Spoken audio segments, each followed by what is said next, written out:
Eu preciso primeiro dizer a você do grande desafio que é viver com Deus.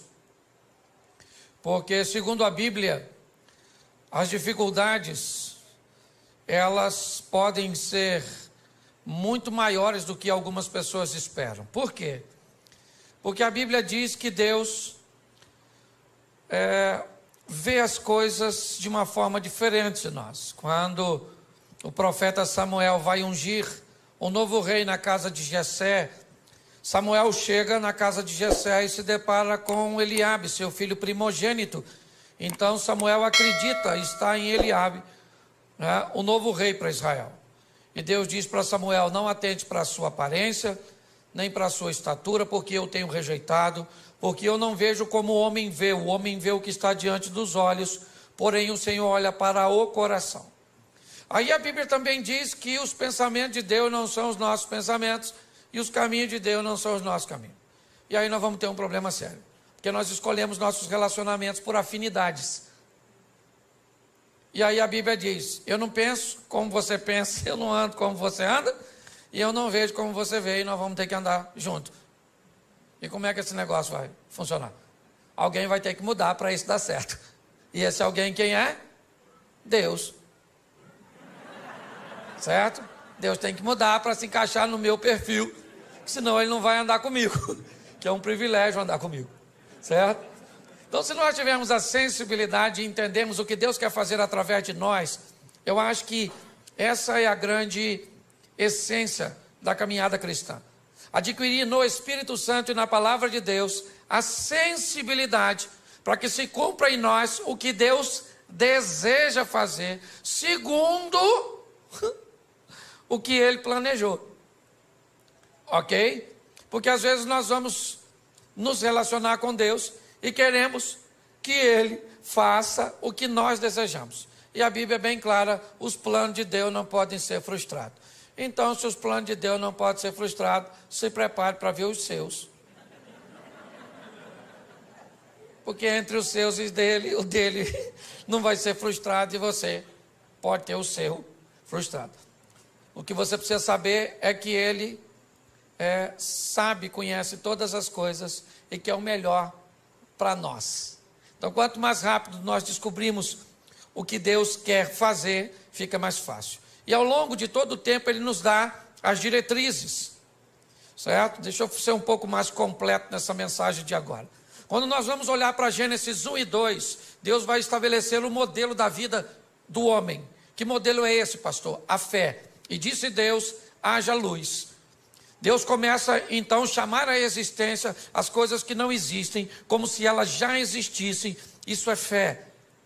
Ok? Então o estilo de vida que nós precisamos trilhar é o estilo da fé, de ver aquilo, certo? De acreditar naquilo que não está ainda diante dos nossos olhos, mas já está no nosso campo de visão. Como você viu o pastor Eibe falando, certo? De uma centena de igrejas espalhadas por São Paulo. Isso não é feito por vista, porque as igrejas ainda não estão estabelecidas, mas isso é feito por visão. Visão é aquilo que não está diante dos seus olhos, mas já está como seu alvo no campo da fé. Quando nós olhamos um pouquinho mais à frente, ainda no Gênesis, Deus vai dar uma outra diretriz. Qual é? É que a vida do homem vai ser estabelecida em fé, mas ele tem um inimigo. Aparece lá o tal do Lapeta, certo? Eu falo com ele porque é mais seguro mandar ele para lá do que chamar ele para cá, certo? Se eu falo com C, eu falo para o Peta vir. Se eu falo com ele, eu falo para o Peta ir. E entre o Peta vir para cá e ir para lá, eu prefiro que ele fique o mais longe possível, tá certo?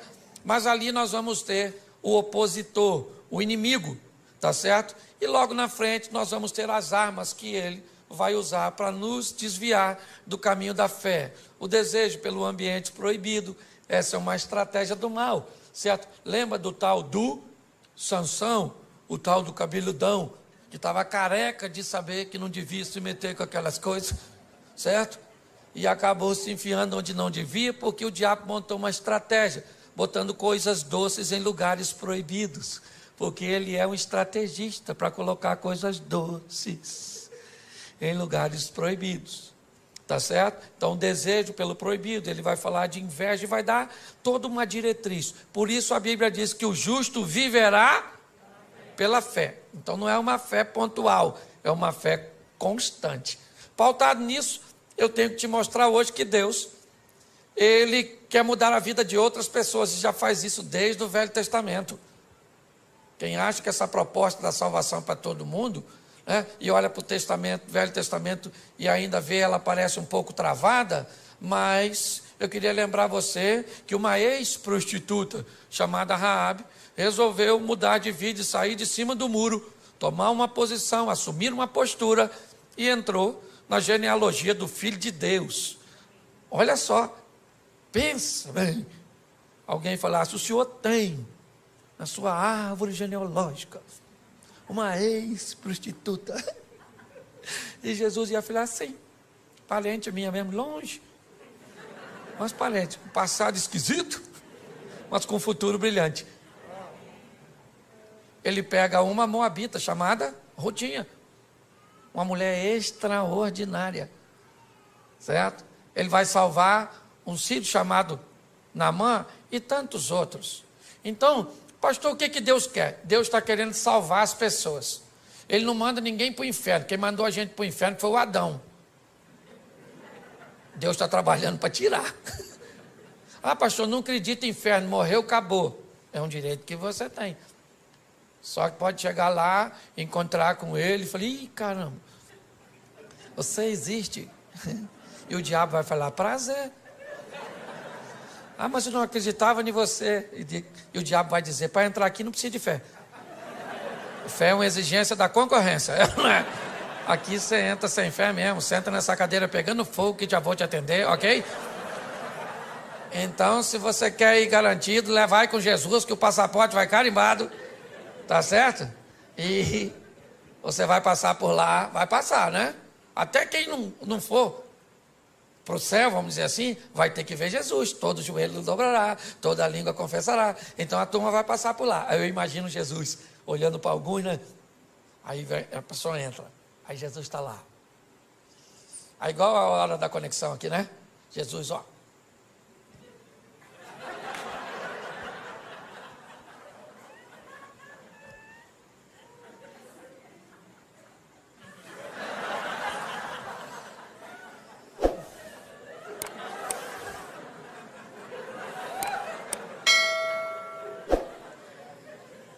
Você está rindo, mas é sério. E muito mais do que salvar você, é isso que eu quero mostrar. Jesus quer usar você para salvar outras pessoas. Amém? O evangelho que para em você, ele é pobre. Essa é a grande verdade. E o que Jesus quer fazer? Pegar essa rede de relacionamento sua e usar você para salvar essa turma. É assim que funciona. Ok? Ah, pastor, eu não me acho capaz. Isso não é problema para ele. Ah, pastor, eu sou tímido. Isso não é problema para ele. Que você precisa entender que esse negócio não tem a ver só com você. Tem a ver com a sua família, tem a ver com seus amigos, tem a ver com seus funcionários, tem a ver com a sua rede de relacionamento, com aquelas pessoas que você influencia. E é isso que eu quero mostrar a você. Esse poder que Deus te deu, te conferiu, para exercer um nível de influência sobre o seu network, aí sua rede de relacionamento. Então, eu preciso que você abra a sua Bíblia no Evangelho de Marcos, no capítulo 4, no verso de número 35, Marcos 4, 35, que nos diz assim. Já achou? Diga amém.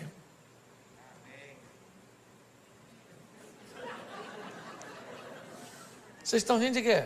É só para achar. Diga amém quem já achou. Amém. Isso. Quem não achou é só ficar quietinho, que já ajuda pra caramba.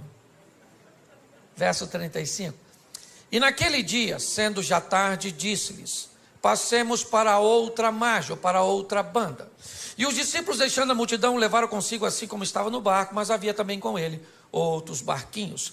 Levantou-se um grande temporal de vento, de maneira que as ondas subiam sobre o barco, e ele já quase se enchia, e ele estava deitado na popa do barco, sob uma almofada, despertaram, dizendo: mestre, mestre, não se te dá que pereçamos? E ele, despertando, disse ao vento: cala-te, disse o mar, aquieta-te, e o vento se aquietou, e houve grande bonança. E disse: por que sois tão tímidos, ainda não tendes fé? E sentiram um grande temor, e diziam uns aos outros: mas quem é este que até o vento e o mar lhe obedecem? Versículo 1 do capítulo 5, e chegaram na outra banda, na província dos Gadarenos, dos Gezerenos, não sei como é que está a sua tradução, feche os seus olhos, não feche sua Bíblia.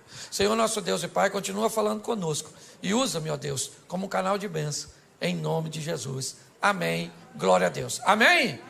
Glória a Deus. Vamos dar uma olhadinha aqui, e é muito importante nós entendermos, que se vamos lidar com Deus, temos que entender, é que Ele que dita as regras do jogo. Ele pode ir a lugares, abordar pessoas, tomar decisões, que contrariaria, a nossa mente e as nossas escolhas. Ele entra em situações que ninguém entraria. Você olha para João capítulo 8, por exemplo, Jesus entra em cena num ambiente totalmente inóspito, onde ninguém entraria. Jesus entra para defender uma mulher adúltera. Lembra aquela mulher adúltera de João 8? Adúltera, apoiada pela lei de Moisés, que deveria ser apedrejada.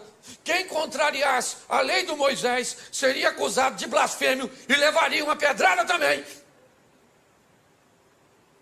E Jesus entra em defesa de uma dona que, cá convenhamos, nem merecia, porque ela sabia que se adulterasse, morria pedrada. Por que adulterou? Porque às vezes a gente sabe que tem coisa que vai levar a nossa vida para o buraco, mas às vezes o Satanás é tão astuto que nós fazemos aquilo que não deveria fazer. Agora a dona está lá seminua, indo para ser apedrejada fora da cidade, porque não podia tacar pedra dentro dos muros. No caminho alguém tem uma ideia genial de levar ela para bater um papo lá com Jesus, porque eles estavam a fim de tacar a pedra em Jesus também. A cabeça deles é: vamos levar ela lá e vamos dizer: Jesus pode apedrejar ela? A lei do Moisés diz que pode. Se o senhor disser que não pode, a gente taca a pedra em você também. 2 coelhos com uma cajadada só. Ninguém ia se meter com a lei do Moisés, é com a dona, com a vida tão torta. O que eles não sabiam é quem era Jesus, o chefe dos crentes. Jesus está bem lá, ensinando a turminha, fazendo um discipulado. Quando de repente jogaram a dona seminua, falaram: aí Jesus, dona foi pega em flagrante. A lei nos mandou que taca a pedra nela, mas o senhor, o que o senhor fala? Jesus não falou nada. E aí o pessoal falou: fala Jesus, fala Jesus, fala Jesus. Aí ele levantou e falou assim: aí gente, fala uma coisa para tu. Estão a fim de tacar a pedra nela? Então aquele que não tem pecado dá a primeira pedrada, porque a lei do Moisés, que eles estão embasados, diz que só podia tacar pedra, o povo só podia tacar depois que as testemunhas oculares apedrejassem. Então eles que viram tinham que dar a pedrada. Eles tacavam a primeira, não podia ser uma testemunha só, e aí o povo depois vinha e matava. Só que Jesus disse: atire a primeira. Ele não está falando com todo mundo, está falando com quem viu.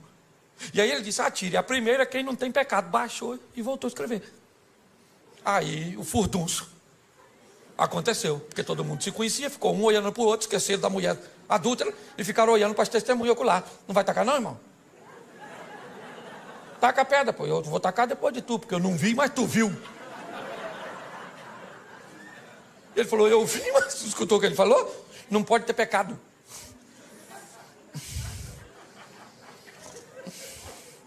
Nem sei o que eu vim com essa pedra aqui, nem sei. De repente, taca, não taca? Quem é que taca? Será que taca, não taca, taca, não taca? Alguém deve ter perguntado: quem teve a ideia de trazer essa mulher aqui? Vamos dar uma pedrada nele, porque eu ia tacar a pedra na dona e agora a pedra virou inútil. Todo mundo jogou a pedra fora, todo mundo. Olha só, Jesus entra para defender uma mulher que ninguém defenderia. Sabe o que a Bíblia está dizendo? Que ele é capaz de defender você de você mesmo. Você está entendendo? Que o seu erro não é uma fatalidade. Ele tem poder para recuperar você, para recuperar a sua história, para recuperar a sua reputação, para te colocar novamente no jogo da vida, para que você suba no palco e vá protagonizar suas próprias histórias. Não vai ganhar o Oscar principal, mas dá um de coadjuvante, já está bom demais. Todo mundo jogou a pedrinha fora, todo mundo. Ficou só Jesus e a mulher, até os discípulos. Jesus levantou, só estava ele e a mulher, e falou: ué, dona, onde estão os teus acusadores? Ninguém te condenou? Ela falou: ninguém, Jesus. Porque todo mundo tem pecado, Jesus, todo mundo tem. Jesus deve ter falado o quê? Todo mundo não. Todo mundo não, que tem alguém aqui que tem moral para apedrejar você. Moral para te apedrejar eu tenho. Eu só quero te dar mais uma chance. É isso aí. Glória a Deus. Então Deus está querendo usar você para mudar a história das pessoas que estão ao seu redor. O texto que lemos diz que já era tarde quando Jesus disse que quer ir para o lado leste do mar da Galileia. As 10 cidades pagãs estão lá. O discípulo não costumava frequentar aquele lugar, porque era crente, e crente tem uma dificuldade para lidar com o pecador. Se não seguir o modelo, se não tiver na caixinha, certo? Esse dia, minha esposa falou assim: Cláudio, a igreja está meio bagunçada. Eu falei: está bagunçada? Por quê, querido? Você viu uma menina com cabelo azul, vermelho? Eu falei: ué, filho, seu cabelo é louro? Ela falou: claro que não. Eu falei: então, você não pintou de louro, amarelo? Então de amarelo pode pintar, de azul. Aí ela ficou quieta, né? Jogou a pedra fora. Se não cumprir o protocolo, os crentes costumam se atrapalhar. Os discípulos não estão entendendo o que Jesus quer fazer no meio de pecador. O que ele quer fazer do outro lado? Já era tarde, já estava escurecendo, o discípulo já estava cansado. Marcos utiliza um advérbio de tempo, e sendo já tarde, Jesus falou: eu quero ir do outro lado. Fazer o quê? Quero ir. Mas o que é? Tem um pequeno grupo? Tem nada, eu estou a fim de dar um pulinho lá do outro lado. Vamos embora. Botou a turma dentro do barco e foi. Ele e os discípulos, que não estavam entendendo nada, porque às vezes é assim. Você tem que entender que com Jesus, ou você obedece, ou você se lasca. Você quer ver? Tem 2 soldados. 2 soldados aqui em pé. De repente, um comandante diz assim: no chão! Aquele que obedece, se joga no chão. Tem aquele outro que diz: no chão por quê? Está acontecendo alguma coisa. Já morreu, o tiro já bateu nele, já pegou. Tuf. Com Deus, querido, você obedece primeiro e pergunta depois. É assim que funciona. Botou todo mundo e falou assim: vamos para o outro lado, passemos para a outra margem. E ele foi dormir. Por quê? Porque ele já falou, o papel dele ele já fez. Gente, passemos. Vou deitar aqui, vocês passam e passemos, porque eu estou junto. Já falei: passemos, vocês trabalham e levam o barco e vão para o outro lado. E quem é que vem? Tempestade. Deixa eu falar uma coisa para tu que é crente. Pensa num troço com fartura na vida do crente. Tempestade. Pensa. Mal sai uma, já entra outra. Ela já vem assim em sequência. Pastor, que luta. Sabe, esse dia uma irmã dessas irmãs muito pentecostal assim mesmo, olhou para mim com aqueles olhos de raio-x. E falei: nossa, o que vem aí? Aí lá vem ela na minha direção. Me olhou com aquele olhar que queria me botar medo. Falou: pastor Cláudio, o diabo está furioso com o senhor. Eu falei: irmã, bota medo de mim não, louco. Está furioso com a senhora também, não vem de palhaçada não, na verdade.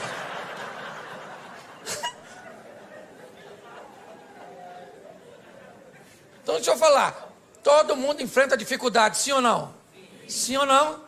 Então, querido, não tenha medo da tempestade não, deixa ela vir. Cristo disse assim, ó: eu venci, vocês vão vencer também. Então não tenha medo do que vai encontrar no percurso. Você tem que ter força para lutar. Para com essas palhaçadas de: acabou. Pastor, me desiludi com o meu namorado, não quero mais saber de homem. O homem é tudo igual. A senhora nem conhece os homens tudo do mundo, já está falando que é tudo igual? Então a senhora está muito rodada, entendeu? Mas não, o que é? Um trauma faz com que pessoas interrompam a sua caminhada. Querida, a vida é dura para quem é mole. Certo? Os discípulos estão lá enfrentando problema, o que é que nós vamos fazer do outro lado? E Jesus está lá dormindo. Quando de repente, alguém vai lá nele e diz: Jesus, acorda aí. Falei lá com ele para o senhor: nós vamos morrer afogados. O negócio de ir para o outro lado não vai rolar. Jesus levantou, ficou em pé, falou para o vento: cala a boca agora, vento. Cala a boca aí. Ô mar, eu não quero nem marola, é piscina. Agora. Aí ficaram olhando um para cá do outro. Falou: quem é esse que até o vento e o mar lhe obedecem? Os discípulos estão querendo saber o que é que eles vão fazer do outro lado. E o que que Jesus quer? Alcançar uma influência. Jesus quer alguém para fazer propaganda dele. Porque propaganda é a alma do negócio, gente. Você lembra quando o reino de Ezequias está cercado pelo rei Senaqueribe, filho de Tiglade? E agora não tem rota de fuga, aquela situação toda. E aí o Ezequias chama o profeta Isaías e diz: Isaías, vamos falar com Deus aqui, meu filho, que a chapa está quente. O negócio está doido. Certo? Está igual ao Rio de Janeiro. O negócio está difícil. Vamos orar. E aí eles falam com Deus: Senhor, olha aí o Senaqueribe ameaçando o Senhor, ameaçando eu. Deus envia um anjo. Quantos anjos? Quantos anjos? Um só. Deus falou: um anjo, dá um pulinho lá e resolve a parada, mata só valente, não mata covarde não. Aí o anjo fazia assim, ó. Quem enfrentava morria, quem corria salvava. Por quê que o anjo não matou covarde? Porque se mata todo mundo, quem é que conta para os outros? Os anjos, os covardes saíam correndo nas nações vizinhas, chegava lá assim, ó.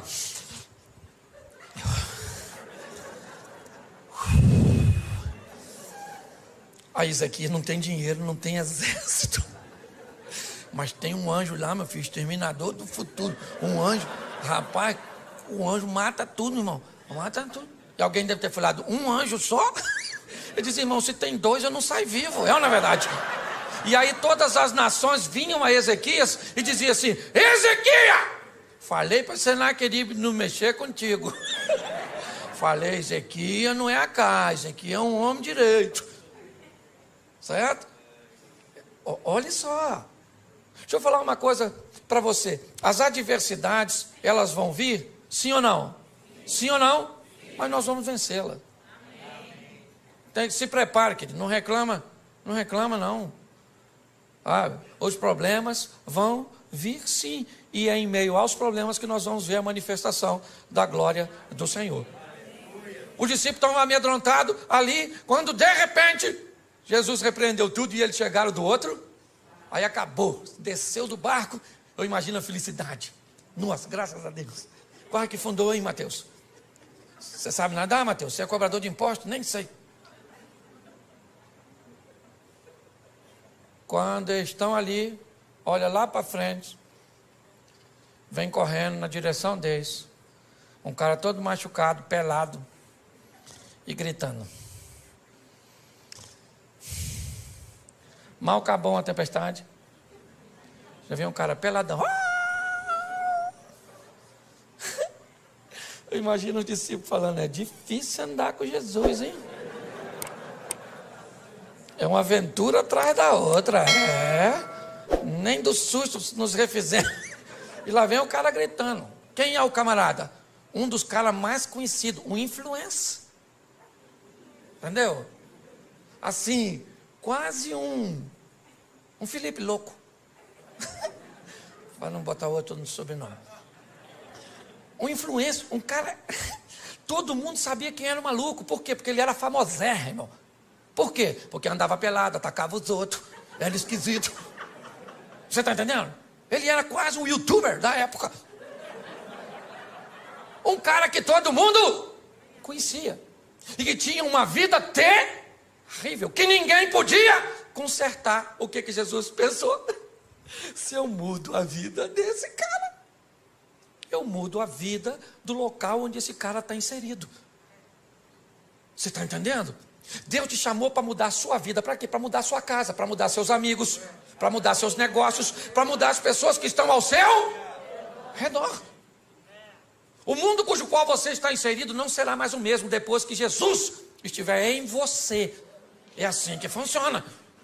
Você entende isso? Ah, minha casa, querido, sua casa não muda porque você vai para casa sozinho. Chega em casa, você com Jesus. Hoje eu vou para cá com Jesus, acabou o culto. O Jesus vai comigo. Chega em casa, vai num canto. Falei, Senhor, chegamos aqui, ó. Ambiente inóspito. Os inimigos estão espalhados. Um está deitado ali no sofá, os outros estão dentro do quarto. Tem uma sogra morando lá nos fundos. Então está tudo dominado. E você vai lá dentro da sua casa, querido, e diz que agora aquele ambiente pertence ao Senhor dos Exércitos, que ali é morada dos anjos. Vai no travesseiro daqueles filhos seus, que você tem vontade de entregar eles para o Estado Islâmico. Os meninos rebeldes. Bota uma unção lá naquele travesseiro e profetiza que aquele menino pertence ao Senhor, que a vida dele vai mudar. Vai no travesseiro daquele marido da senhora. Só não sabe onde estava com a cabeça quando disse sim. E vai lá e diz, Senhor, é ruim, mas é meu, muda. Chega na sua empresa. Querido, o ambiente tem que mudar quando nós chegamos. Jesus está olhando e dizendo o que é. Eu vou mudar a vida de um camarada. Que camarada é esse? Um indivíduo que ninguém queria. Mas o que ele é? Ele é um influenciar. E quem é esse cara hoje? É você. Não estou te chamando de endemoniado, não. Ainda que ser endemoniado não é nem tão ruim. Por quê? Porque quando o cara tem demônio, nós expulsamos o demônio, o cara conserta. O ruim é quando o cara é ruim e não tem demônio. Pensa, Fábio, como é que nós expulsamos? Sai você de você mesmo. Pensa.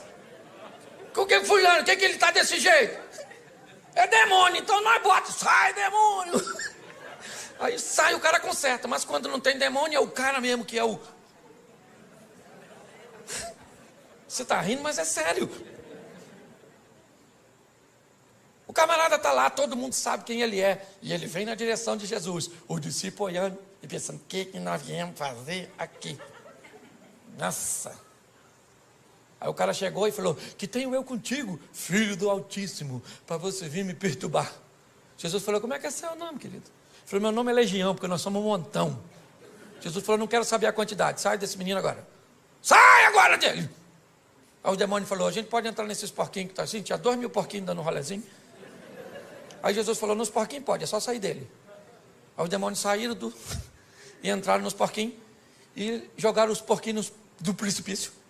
Os porquinhos morreram tudo. Aí quem chegou na cena? Quem cuidava dos porquinhos. E falou, vocês viram uns porquinhos que estavam por aí, aqui assim? Tinha uns porquinhos aqui, agora...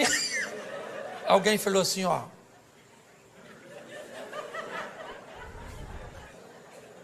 O matador de porquinho é aquele lá, ó. Só que agora, preste atenção, o cara que tinha demônio estava vestido, estava limpo, estava são e estava conversando. Esquece os porcos. Tem um homem ali que ninguém podia fazer nada por ele. E que agora esse homem está transformado. E aí o pessoal vai para a cidade e diz, sabe o maluco? Não é mais maluco. Sabe o pelado? Não é mais pelado. Pare e pense. Olhe bem.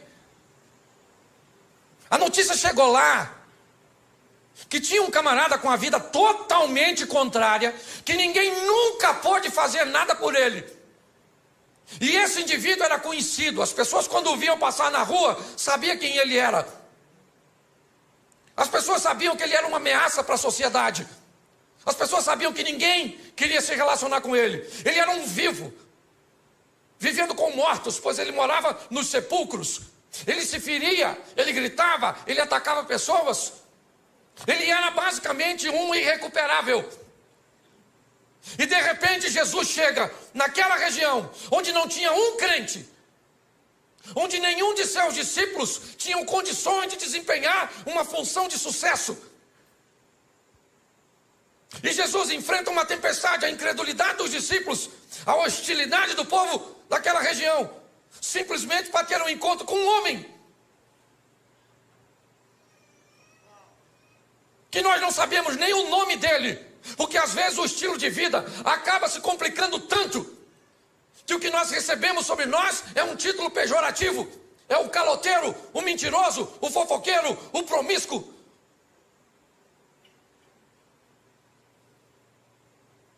Quando olhamos para esse ambiente, não dá para entender o que Jesus está querendo com aquele homem, que ninguém daria nada por ele. Agora aquele homem está limpo, sentado conversando com Jesus. E Jesus então diz: eu vou embora daqui. Eles não me querem. Aliás, eles não querem nem a mim e nenhum dos meus discípulos.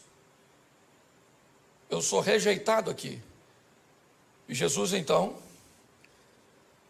vai sair daquele ambiente. Quando ele vai sair, o homem diz assim: eu gostaria de ir com o Senhor, Jesus. E Jesus disse: não, comigo você não vai. Você vai ficar aqui. E você vai mostrar para toda essa nação 10 cidades pagãs, Decápolis. Você vai mostrar para este povo quão grandes coisas fez o Senhor por você e como Ele teve misericórdia de você.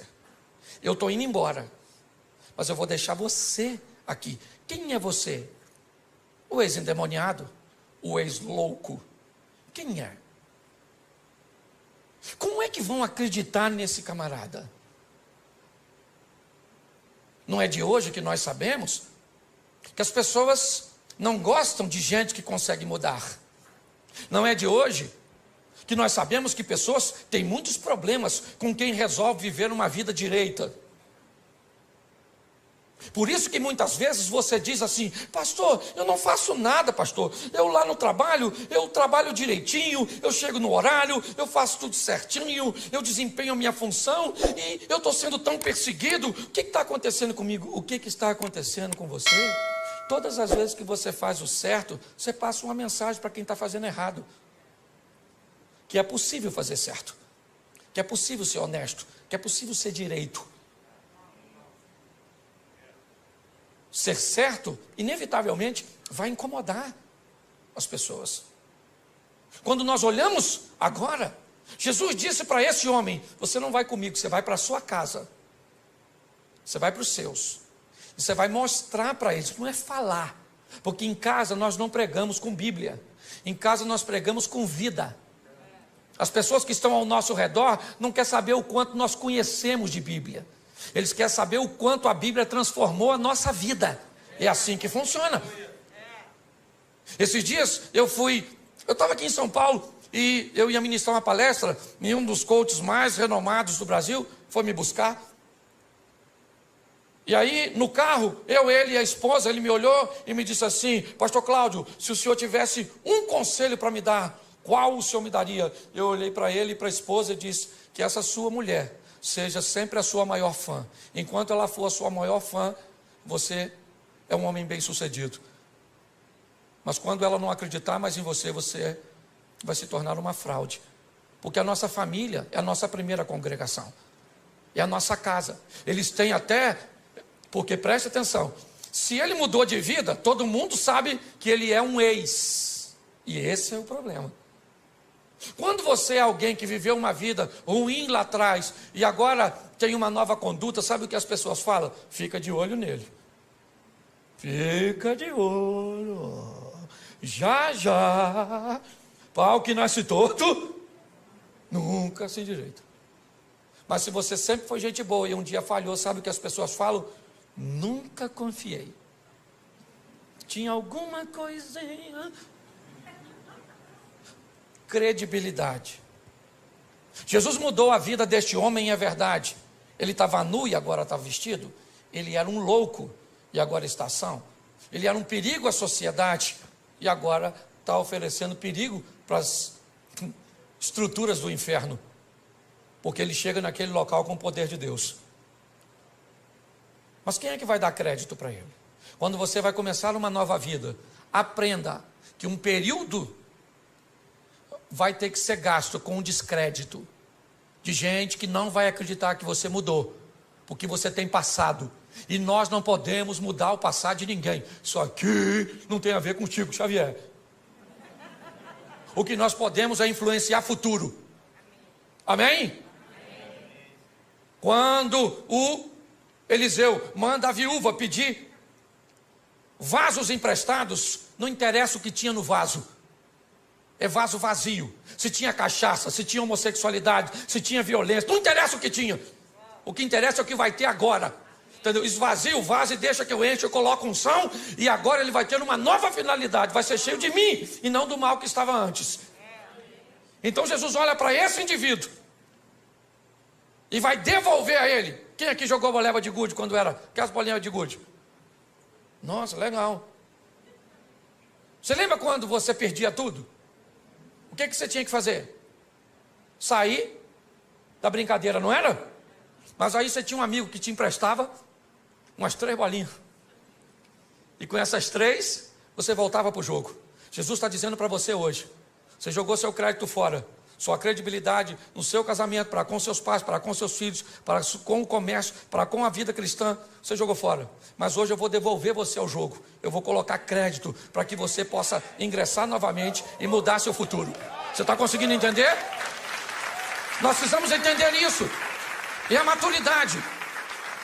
Esse homem, ele vai reconstruir a sua credibilidade. Imagine ele chegando em casa, depois que encontrou com Jesus, e o pessoal falando: olha ele aí, quem é?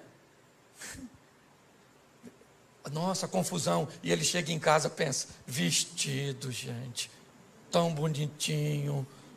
Ele falando: bom dia, família. E o pessoal: olha mesmo, grita de novo, arranca a roupa. Porque depois da credibilidade, o próximo passo, sabe qual é? A desconfiança. O pessoal fica olhando para a gente desconfiado, não fica? Mudou mesmo, mudou mesmo, mudou mesmo. Mudou nada. Quer tomar um negocinho, não? Hã?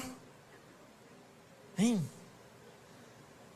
Mudou nada, mudou nada. Isso aí é fogo de palha. Já está na vida antiga.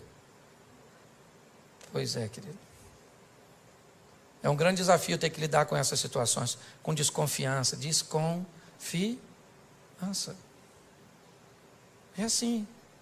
Isso faz parte da nossa reintrodução nesse jogo. Deixar esse velho homem para trás e tudo aquilo que todo mundo tem passado.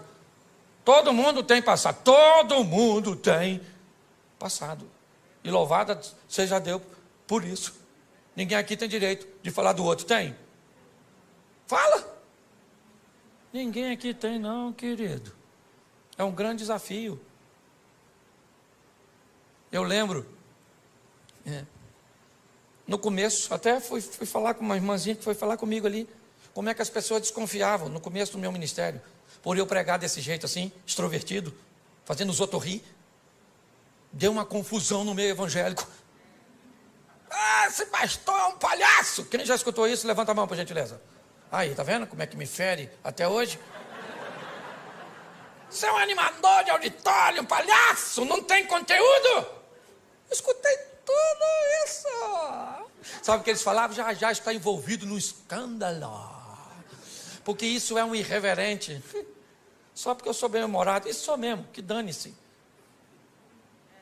Tem gente que diz que veio para esse mundo para sofrer. Sofrer é verbo. Falei isso aqui já. E verbo só faz sentido se for conjugado. Então para com esse negócio de sofrer. Se conjugar o verbo, pelo menos não conjuga na primeira pessoa. Na segunda pode. Eu não sofro, mas tu sofre. Nós não sofremos, vós sofreis, eles sofrem. Aprenda uma coisa: se você não precisa da aprovação de algumas pessoas, por que vai se importar com a crítica delas? Você tem que saber quem você é. Estão querendo roubar a sua identidade, é isso? Causando caos na sua mente. Quando eu olho para esse texto, o que eu vejo? Eu vejo a desconfiança, sim, porque ela existe para todos nós que estamos reconstruindo a nossa credibilidade. E depois disso que vem a consistência. Quanto tempo isso dura? Eu já estou 29 anos no caminho do Senhor. Você nunca viu meu nome envolvido em escândalo. Eu tive um problema uma vez, que eu falei uma besteira, mas pedi desculpa. Também não sou perfeito. Certo? Mas eu não tenho. O pessoal ficava esperando o dia que eu fosse cair, mas nada. Meu pai casou 8 vezes, eu casei uma só. E vou com a minha mulher até o fim, em nome de Jesus. Ou na alça ou no caixão. De preferência, eu quero ir na alça, para ela não sofrer com o meu falecimento. Na verdade, eu gosto tanto dela que eu não quero assim ver ela chorar no meu sepultamento. Eu estou mais preparado para chorar no dela, entendeu? Se mostrar isso para ela depois, acabou o casamento, não é? Mas deixa eu te falar, o tempo foi passando, e aí sabe o que acontece? A reputação vai se consolidando, e aqueles que te perseguiam começam a te defender. Agora é um homem de Deus, agora é uma mulher de Deus. É assim que funciona. Aqueles que te perseguiam às vezes no trabalho, agora chega perto de você e diz assim: como é que está aquela igreja lá que você frequenta mesmo? Como é que é o nome? Aí você fala. Aí ele diz assim: quando são as reuniões lá? Aí você diz, aí ele vem no cantinho assim e diz: leva o nome da minha família aqui, escondidinho assim para ninguém ver. O que é isso? Isso é Deus consolidando e mostrando que aquilo que Ele fez na tua vida está mudando a vida das pessoas que estão ao seu redor. O evangelho verdadeiro, ele não muda só a nossa vida, ele muda a vida da nossa casa. As pessoas têm que querer ver, porque aquilo que ele faz em você instiga. E quanto maior a intimidade, mais coisa ele pode fazer. Gente, se tem uma passagem bíblica que me confunde, eu falo para você, é o tal do Lázaro. Olha, quanto maior o relacionamento, pastor, mais coisa, mais difícil Deus pede dos crentes. Porque presta atenção, o Lázaro está doente, Jesus não vai. O Lázaro está morrendo, Jesus não vai. O Lázaro morre, Jesus não vai. 4 dias depois, Jesus chega lá, atrasadérrimo, em Betânia. Chegou dando um rolezinho, a Marta já veio: olha, se o senhor tivesse aqui, meu irmão não teria morrido. Jesus falou: Martinha, vai lá e chama Maria para vir aqui, que eu estou querendo conversar com você. Aí Marta foi lá e falou: ó, para Maria, vamos lá que Jesus está te chamando. Aí veio a Maria com a mesma ladainha: se o senhor tivesse aqui, meu irmão não teria morrido. Jesus deve ter falado: querido, até para tu falar, tu é retardatária. Isso tua irmã já falou, fica quietinha. Maria, vamos lá dar uma olhada no Lázaro. Pô, gente, sabe o que Jesus falou para o ladrão da cruz? No dia que o ladrão morreu? Ainda hoje estarás comigo no paraíso. Se Lázaro com 4 dias de morto, está onde? No paraíso, maneirão lá, feliz da vida. De repente escuta uma voz: Lázaro. Lázaro deve ter falado: não, ele não vai me chamar de volta. Não, isso não é coisa que pede. Lázaro! Sabe o que Lázaro deve ter falado para o anjo? 4 dias, vim passar só o carnaval aqui, na verdade. Só um feriado aqui, já estou voltando. Quanto maior for sua intimidade com Deus, mais coisas estão. Você quer viver o incrível com Deus? Quem quer viver o incrível, sensacional, o extraordinário? Então, querido, é intimidade. É assim que tem que ser. Esse cara está vivendo o incrível. 2 anos e meio depois, nós vamos sair de Marcos 5 e vamos para Marcos 7, versículo 50, por aí, finalzinho do Marcos 7. Jesus, 2 anos e meio depois dessa primeira visita, ele volta a Decápolis, pelas terras de Tiro e de Sidom, e em Decápolis ele vai fazer a segunda multiplicação dos pães. Quando Jesus chega em Decápolis,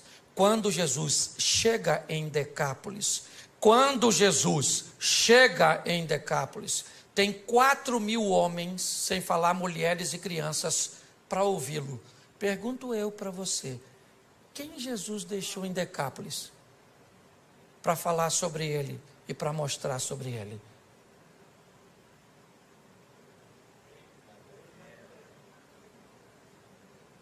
Você consegue entender? Quem era Gadareno?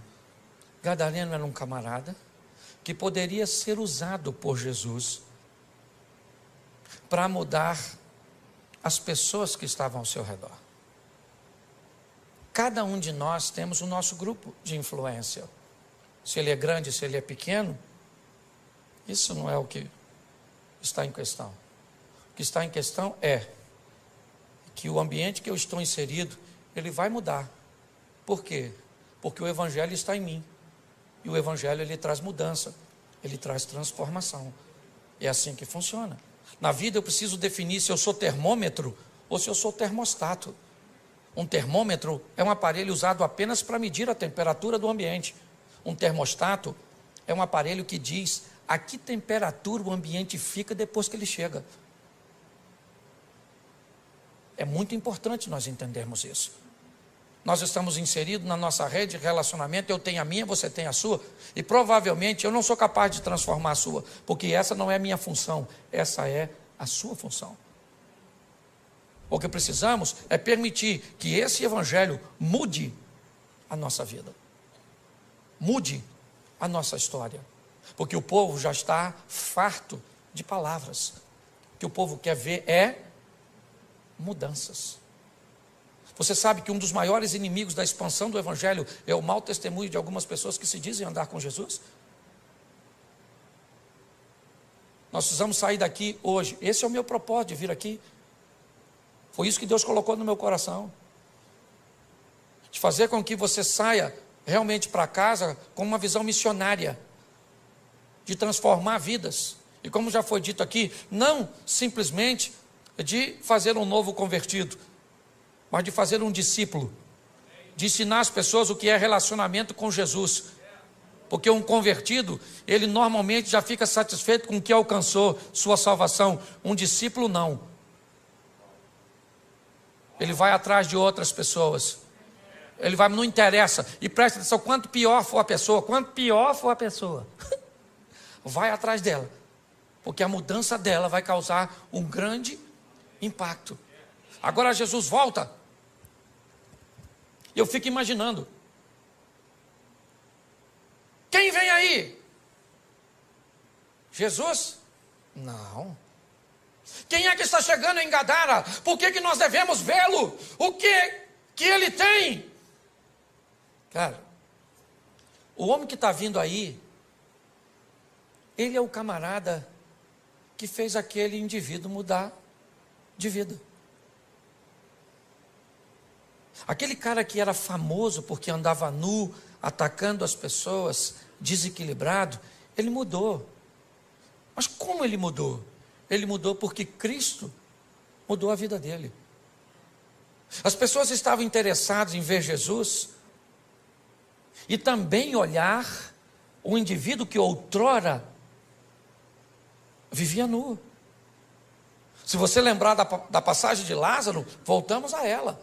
As pessoas vinham de longe para ver Jesus, mas para ver também Lázaro. E muitos queriam matar Lázaro de novo, porque as pessoas estavam acreditando em Jesus por causa de Lázaro. E Lázaro não estava nem aí. Só deve ter falado com Jesus. Se matar agora, por favor, me deixa quieto. Você consegue entender isso? Então hoje sabe o que acontece? Primeiro, nós estamos sofrendo porque as pessoas não nos aceitam, porque isso, porque aquilo. Eu não estou nem aí, estou nem aí. Vai para a internet ver o que as pessoas falam de mim. Esse dia disseram que eu sou o anticristo. O senhor prega desse jeito, o senhor deve ser o anticristo. E eu escrevi lá mesmo, se eu for o anticristo, você deve ser a besta.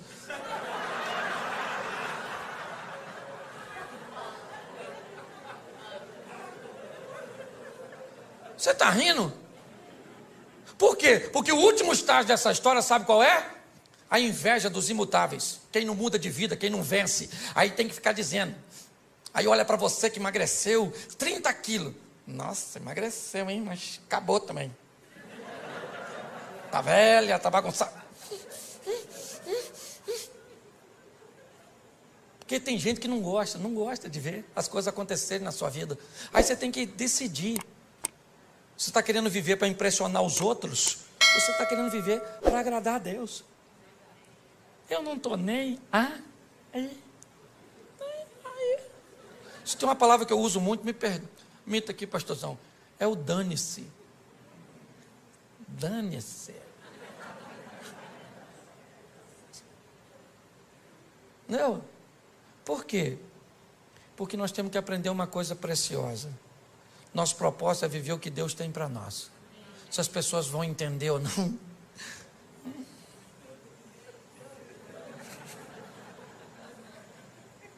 Certo? Nós vamos viver. Então pare de ficar abatido. Descubra o que Deus quer fazer através de você na sua rede de relacionamento. É assim que funciona. E você vai ver que a sua vida vai ficar mais fácil. Quem imaginava que aquele indivíduo seria um evangelista tão poderoso? Ninguém. Se você estivesse lá, você o escolheria? Provavelmente não. Mas ele escolheu. E muito mais do que ter escolhido aquele homem, ele escolheu a mim e a você. Acreditando que nós também podemos mudar o ambiente cujo qual nós estamos inseridos. Saia daqui hoje, leve Jesus para sua casa, para sua família. Leve mesmo, mas fala para o mundo espiritual. Chega dentro de casa e diz: Jesus está aqui. Chega na empresa, chega para o seu casamento, chega para os seus filhos. É assim que funciona. E o ambiente vai mudando. Posso ouvir um amém? Amém. Você pode ficar de pé? Fecha seus olhos. Pode fechar que ninguém vai pegar nada seu não. Só porque eu sou carioca e flamenguista, né? Saudações. Fecha seus olhos, fecha aí. Isso. Feche seus olhos. Senhor nosso Deus, muito obrigado pela oportunidade que o Senhor nos tem dado de acreditar em nós, de olhar num ambiente onde muitas pessoas não dariam nada para o nosso futuro. As sentenças a respeito de nossa família, de nossa caminhada de fé, de nossos filhos, do nosso casamento, às vezes da nossa saúde, não é das melhores. Mas nós vivemos pela fé, servimos um Deus que é todo poderoso. Acreditamos que o Senhor nos escolheu porque nos ama. Não somos merecedores, mas te agradecemos por demais tal escolha. Seja conosco, Senhor, nessa caminhada de fé, nos blindando, nos dando condições de entender quem somos no Senhor e o que somos capazes de realizar e também de suportar. Que todas as oposições que se levantam contra nós caiam por terra. Que a nossa casa seja morada dos teus anjos. Que sejamos casados para sempre. Que aquilo que nos une sempre será mais forte do que todas as forças empregadas para nos separar. Nossos filhos são flechas na mão de um valente que vão chegar em lugares que nós não chegamos. Eles são heranças do Senhor. Desta terra comeremos o melhor, porque o Senhor é o nosso refúgio e a nossa fortaleza. Vamos amar pessoas, vamos cuidar de pessoas, ó Pai. Não descartamos ninguém. O máximo que fazemos é reposicionamos pessoas. Ajuda-nos, ó Pai, nessa caminhada. Que o Teu Espírito continue conosco. Que a Tua palavra seja a nossa bússola. Que os Teus anjos sejam auxiliares. Fica conosco, Senhor. Porque nossa função é mudar a vida das pessoas com aquilo que mudou a nossa. Que mais do que te amar, que possamos amar tudo aquilo que o Senhor ama. E que assim seja na nossa vida, em o nome de Jesus. Você pode aplaudir o Senhor? Glória a Deus. Olá, pastorzão. Uau, muito obrigado, pastor Cláudio. Foi muito bom, muito.